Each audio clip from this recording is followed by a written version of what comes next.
안녕하세요. 구인만 목사입니다.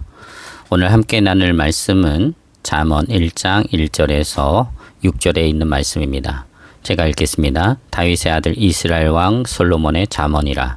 이는 지혜와 훈계를 알게 하며 명철의 말씀을 깨닫게 하며 지혜롭게 공의롭게 정의롭게 정직하게 행할 일에 대하여 훈계를 받게 하며 어리석은 자를 슬기롭게 하며 젊은 자에게 지식과 근신함을 주기 위한 것이니 지혜 있는 자는 듣고 학식이 더할 것이요 명철한 자는 지략을 얻을 것이라.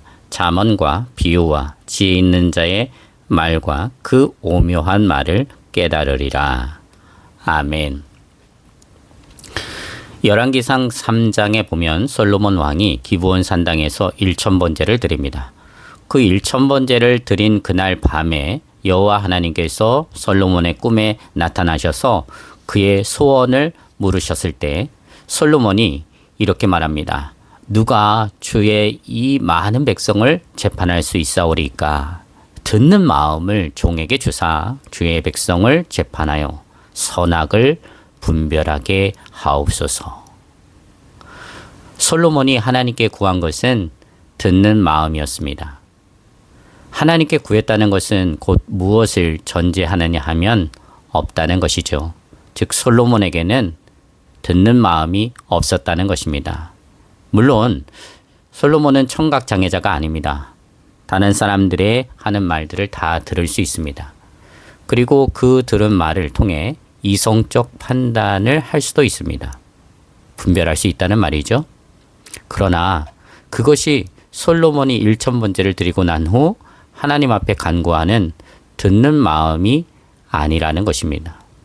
그러므로 이 듣는 마음은 세상에서 말하는 그리고 세상에서 얻어질 수 있는 어떤 처세술이 아닌 것입니다. 그것을 결정적으로 보여주는 것이 듣는 마음은 하나님께서 주셔야 한다는 것이죠.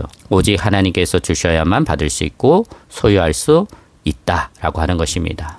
이런 듣는 마음을 12절에서는 지혜롭고 총명한 마음으로 표현하고 있습니다. 그렇게 하나님의 허락하심을 통해 하나님께 속한 지혜롭고 총명한 마음을 가졌던 왕이 솔로몬 왕이고 그 지혜롭고 총명한 마음을 가지고 기록한 말씀이 바로 솔로몬의 잠언입니다.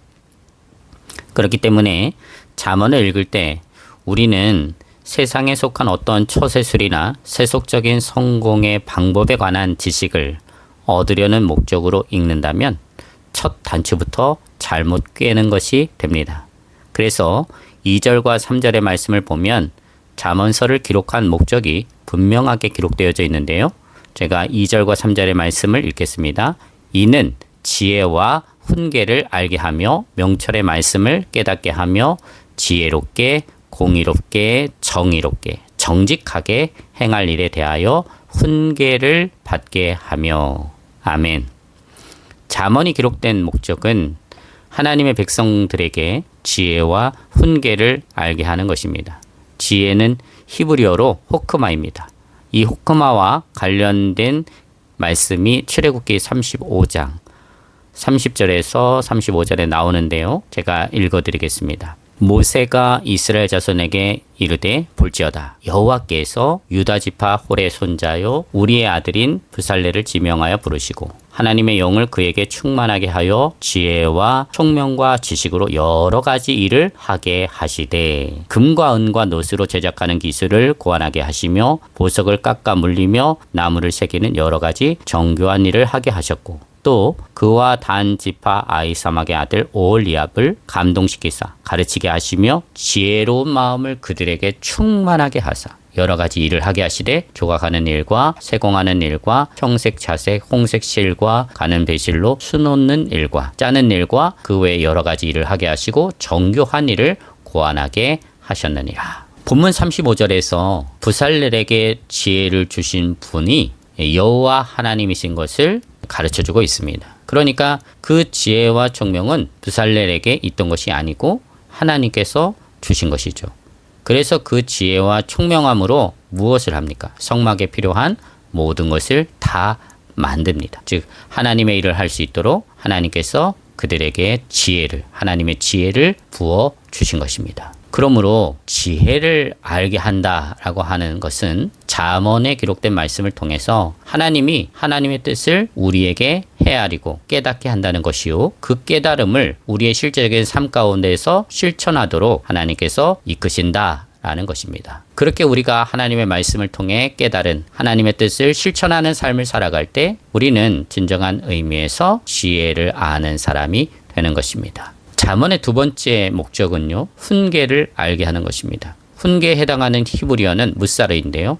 무사르는 징계, 책망, 경고, 교훈 등의 의미를 지닌 단어입니다. 그래서 잠언을 읽다 보면 징계나 책망, 경고나 교훈에 관한 말씀들이 곳곳에 기록되어져 있는 것을 볼 수 있습니다. 이런 징계나 책망, 경고나 교훈은 하나님의 징계이고요, 하나님의 책망이며 하나님의 경고이고 하나님의 교훈임을 우리는 알아야 합니다. 그렇게 우리가 잠언에 기록된 징계와 책망과 경고와 교훈을 하나님의 말씀으로 받아들일 때 우리는 잠언서를 읽는 목적을 이루는 하나님의 사람으로 하나님을 기쁘시게 하고 하나님을 경외하는 삶을 살아갈 수가 있는 것입니다. 사실 잠언뿐만 아니라 모든 성경에는요, 하나님의 교훈과 책망이 많이 기록되어 있습니다. 그래서 디모데후서 3장 16절에서 17절에 보게 되어지면 성경에 대해서 이렇게 증거를 합니다. 모든 성경은 하나님의 감동으로 된 것으로 교훈과 책망과 바르게 함과 의로 교육하기에 유익하니 이는 하나님의 사람으로 온전하게 하며 모든 선한 일을 행할 능력을 갖추게 하려 함이라.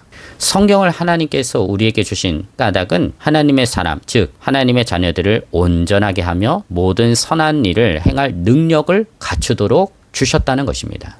그리고 그렇게 살아갈 수 있도록 말씀을 통해 하나님은 하나님의 사람들을 교훈하고 책망하고 바르게 하며 의로 교육한다는 것입니다. 이렇게 교훈하고 책망하고 바르게 하며 의로 교육하기 위해서 우리에게 말씀은 선포되는 것이죠. 그러니 여러분, 어떤 말씀이든지 강단에서 선포되는 말씀이 성경에 기록된 하나님의 말씀이라면 그 말씀이 내게 바늘처럼 찌르는 말씀이 되어 나를 교훈하고 또는 나를 고통스럽게 하는 책망의 말씀으로 나에게 교훈하더라도 하나님의 자녀들은 그 말씀을 어떻게 해야 됩니까? 사랑해야 됩니다. 그리고 그 말씀 앞에서 하나님의 음성을 들을 수 있어야 합니다. 그리고 그 말씀 앞에 하나님의 음성을 들었으면 그 말씀대로 우리가 우리 자신을 살피고 그리고 하나님 앞에 회개하고 하나님이 기뻐하시는 자리로 한 걸음 더 나아가야 됩니다. 저와 여러분에게도 이런 성숙함이 일평생 동안 계속되어 줄 수 있기를, 그래서 시간이 지나면 지날수록 더욱 예수 그리스도를 닮아가는 인격적인 성숙함이 풍성해지시기를